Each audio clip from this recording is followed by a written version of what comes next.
This case stretches back to 1994. Lamar Johnson has been in prison for 26 years, watching history roll by. Some sad moments, some happy moments. When you stop and think about it, that's 5 different presidents. His lawyers say he has a clear case of innocence and a judge needs to free him. This is it, that I just have to stay in prison despite what's been found? How is that justice? There should never be a situation where you don't have a remedy. I don't know. This is Lamar Johnson back in 2019. Baffled he was sitting in prison. Truth be told, we were baffled too. God has another plan for me. It's got to have a different purpose for me than to die here. This is a case that will test faith.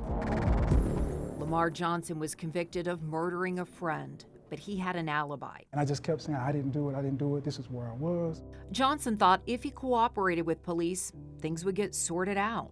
He's now sat in prisons for 26 years. Johnson was largely convicted based on an eyewitness who didn't know him, but somehow identified him as the masked killer running in the dark. You could see there's nothing that distinct about my eyes. St. Louis District Attorney Kim Gardner took an independent look at the case. She discovered the main witness who testified was paid in exchange for testimony. She released a 70-page report calling it an unconstitutional police investigation, which included the term prosecutorial misconduct. She ends her summary flat out calling what happened as Johnson's wrongful conviction. It's something prosecutors and courts could have rectified decades earlier. You see, the real gunman confessed and cleared Johnson in this letter before he was even sentenced to life without parole. It opens with, "Lamar, that's up you got convicted when you didn't do a thing." He says who did it, why they did it, how it happened. No one cared to listen, and that's the way it's been decade after decade. Over the years, courts ruled Kim Gardner didn't have the power to right this wrong. No one even argues Lamar Johnson is actually guilty. He's a prisoner of legal circumstances. That now changes with Parsons' signature of a new bill. Prosecutors can now bring old cases back to court. It's Missouri law.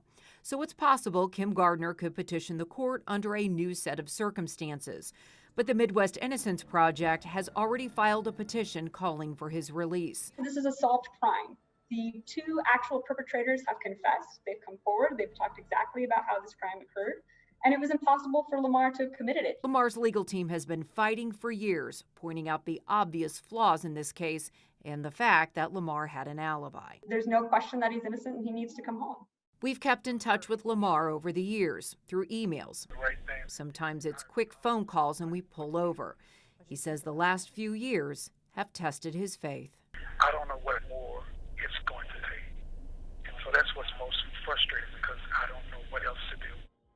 We'll keep you posted on Lamar's case. Angie Riccono, KCTV5 News.